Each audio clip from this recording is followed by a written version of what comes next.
आगे बढ़ते हैं, कुछ सेहत के हवाले से बात करते हैं। एच पाइलरी एक किस्म का बैक्टीरिया है जो मैदे में इन्फेक्शन का सबब बनता है। ये एक आम इन्फेक्शन है जो अक्सर बचपन में लगता है और इससे पेट में अल्सर, गैस्ट्रॉइड्स और कुछ सूरतों में पेट का कैंसर भी हो सकता है। एक अंदाजे के मुताबिक दुनिया में 50% से ज़ायद आबादी इस इन्फेक्शन से मुतासिर है। तरक्की पजीर और कम आमदनी वाले ममालिक में 20 से 30 साल के अफराद में इस इन्फेक्शन की शरह मुमकिना तौर पर 80% से ज़ायद है। जबकि पाकिस्तान की बात करें तो पाकिस्तान में भी एच पाइलरी इन्फेक्शन की शरह बहुत बुलंद है, जिसकी तरफ तवज्जो देने की ज़रूरत है। अगरचा बहुत से लोगों में इसकी अलामात ज़ाहिर नहीं होती, लेकिन ये हाजमे के मसाइल का बायस बन सकता है। और इसी पे हमारे साथ आज बात करने के लिए मौजूद हैं doctor Hamza Bukhari, homeopathic specialist है। आपको वेलकम करते हैं जागो लाहौर में। सर कैसे हैं आप? जी अल्हम्दुलिल्लाह, आपका तो शुक्र। सर एच पाइलरी क्या है और ये मैदे को कैसे असर करता है? बिस्मिल्लाहिर्रहमानिर्रहीम। देखिए, एच पाइलरी जो है ये एक हमारे स्टमक के अंदर और इंटेस्टाइन के अंदर एक बैक्टीरिया पाया जाता है जिसकी ख़राबी की वजह से, यानी जिसको बैड बैक्टीरियाज में हम गिनते काउंट करते हैं, इनकी ख़राबी की वजह से या इनकी ज़्यादती की वजह से बेसिकली जो मैदा है वो अच्छे तरीके से बेसिकली काम नहीं कर पाता। इसमें स्पेशली जो होता है वो पेशेंट को ये होता है कि इसमें उनको मैदे में दर्द जो और खाने में की नाली में जलन और खाने का वापस आना, एसिड रिफ्लेक्स जिसको हम बोलते हैं। इस तरह की जो चीज़ें ये इसकी मेन सिम्टम्स में आती हैं। और स्पेशली जो इसमें जो हम पेशेंट्स में जो शिकायत करता है वो उसमें ये होता है कि खाना खाने के फ़ौरन बाद स्टूल आ जाता है, उसको पखाने के लिए हाजत होना शुरू हो जाती है और प्रॉपर तौर पे जो उसका फूड है वो डाइजेस्ट नहीं होता।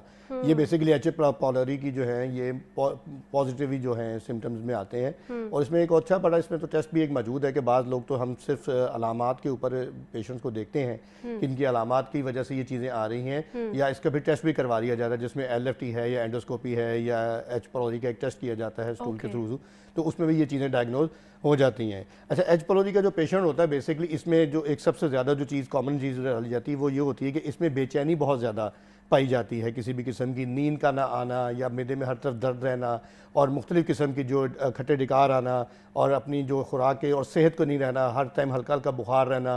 और बॉडी के अंदर जब भी CRP या ESR करवाया जाता है तो उसमें पता चलता है कि इनको जो बॉडी के अंदर किसी न किसी किस्म का इन्फेक्शन चल रहा है। तो ये सारी जितनी भी अलामात मैं बता रहा हूँ ये सारी एच पाइलरी से रिलेटेड हैं बेसिकली।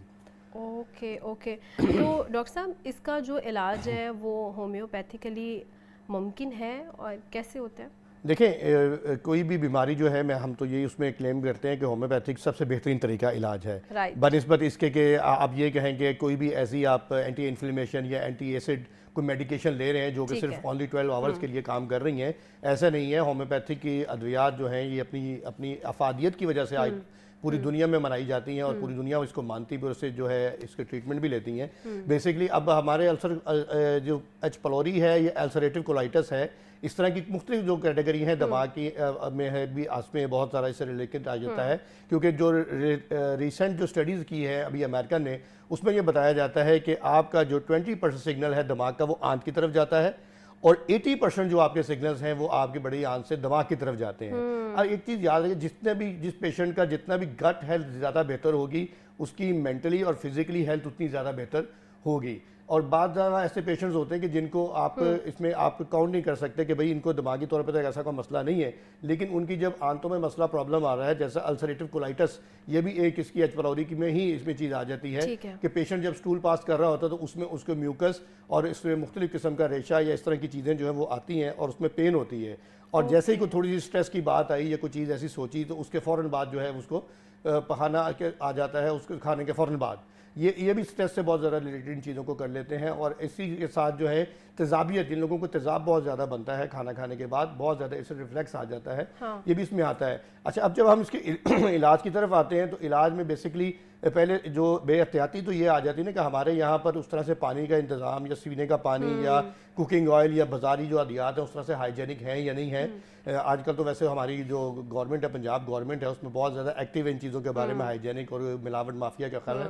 स्पेशली ख़ास करके वो जो हमारी कमिश्नर साहबा हैं मरीम खान साहबा, वो उसके ऊपर बड़ा इंसेंटिव ले रही हैं कि बहुत ज़्यादा जो लोगों को उसमें अवेयर्स कर रही हैं और ख़ुद जाके सारी चीज़ों को चेक कर रही हैं।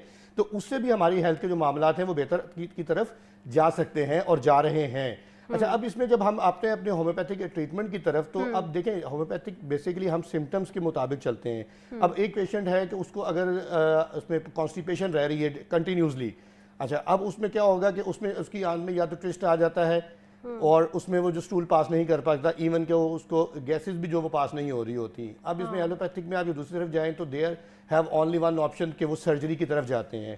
ہم یہ ہومیوپیتھک میں یہ کلیم کرتے ہیں کہ ہماری بہت اچھی ادویات ہیں کہ جو آپ کچھ مختصر عرصہ کے لیے, زیادہ نہیں, 5 سے 7 دن کے لیے استعمال کریں, اس سے آپ کی کانسٹیپیشن کا اور یہ جو آپ کے انٹسٹائن کا پرابلم ہے یہ بہتر ہو جاتا ہے. اسی طرح السریٹیو کولائٹس جب آ جاتا ہے کہ سٹول میں آپ کو میوکس آ رہا ہے, بلڈ آ رہا ہے, کریمپس پڑ رہے ہیں پیٹ میں اور بہت زیادہ قسم کی کنڈیشن آپ کی خراب ہے, تو وہ بھی 2 سے 4 خوراکوں میں مریض کو فرق آنا شروع ہو جاتا ہے. اچھا اور یہ ایسی چیزیں کہ الحمدللہ جس کو ہم یہ کلیم کر سکتے ہیں کہ یہ پرماننٹلی ٹھیک رہتی ہیں.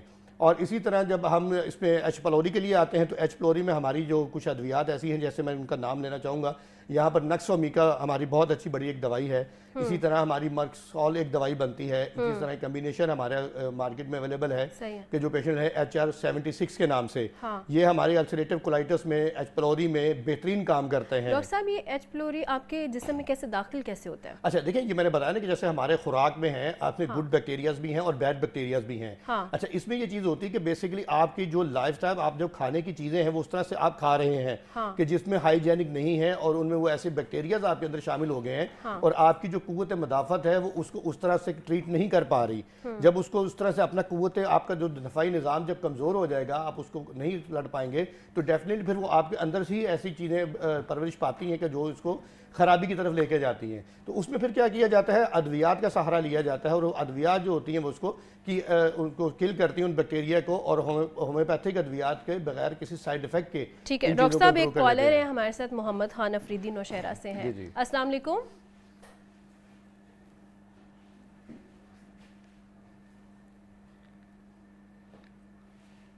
السلام علیکم. وعلیکم السلام. کیا سوال ہے آپ کا ڈاکٹر صاحب سے؟ میں یہ پوچھنا چاہتا ہوں کہ یہ جو ڈیزیز ہے یہ ایچ پیلوری, اس کی ٹیسٹ کیسے کیا جائے, اس کو کیسے فائنڈ آؤٹ کیا جائے کہ یہ مسئلہ ہے؟ اس کا ٹیسٹ کیسے کیا جائے؟ اس کا ٹیسٹ یہ سٹول آپ پاس آؤٹ کر کے کسی بھی لیبارٹری میں دیں گے, وہاں سے بھی آ جاتا ہے, اینڈوسکوپی سے بھی پتہ چل جاتا ہے آپ کا, اور LFTs کروائے جاتے ہیں, اور ایک بلڈ کاؤنٹ ٹیسٹ ہوتا ہے وہ اگر آپ کروائیں ایچ پیلوری کا تو اس میں یہ چیز سامنے آ جاتی ہے کہ آپ کو ایچ پیلوری جو ہے یہ پازیٹیو ہے یا نہیں ہے. اچھا اس میں ایک چیز اور عرض کرتا چلوں کہ بہت سارے ایسے پیشنٹ ہیں جن کو نہیں معلوم ہوتا کہ ان کے ٹیسٹ جو نیگیٹو آ رہے ہوتے ہیں, لیکن ان کی جو سمٹمز ہیں وہ ایچ پیلوری کے اسی طرح سے ہیں, جس میں سب سے زیادہ میں نے بتایا نا کہ سب سے زیادہ جو پرابلم آتا ہے وہ ایسیڈیٹی کا آتا ہے, پیٹ میں کریمپس پڑنے کا آتا ہے, متلی کا آتا ہے, یہ چیزیں آتی ہیں. اور جن لوگوں کو یہ مین اس کی کاز بتا رہا ہوں, یا تو لوز موشن رہتے ہیں بہت زیادہ, ٹھیک ہے, اور باڈی کا جو کیمیکلز لیول ہے وہ ڈسٹرب ہو جاتا ہے, اس وجہ سے بھی موسٹلی چیزیں ہوتی ہیں. اور بعض پیشنٹ کو ایسا ہوتا ہے کہ جن لوگوں کو کانسٹیپیشن بہت زیادہ رہتی ہے, ان لوگوں کو بھی یہ ایچ پیلوری ہونے کے جو چانسز ہیں بہت زیادہ ہوتے ہیں, کیونکہ ان لوگوں کی ہمارے یہاں پر نان چنے اس طرح کی جو چیزیں ہوتی ہیں یہ موسٹلی یہ ہیلتھی فوڈ جب نہیں کھائیں گے تو اس طرح سے چیزیں ڈسٹرب کرتی ہیں. اوکے بالکل. ناظرین, ڈاکٹر حمزہ بخاری ہمارے ساتھ موجود تھے, ایچ پیلوری پہ ہم نے بات کی, اور اب وقت ہوا ہے بریک کا. بہت شکریہ ڈاکٹر صاحب آپ کا.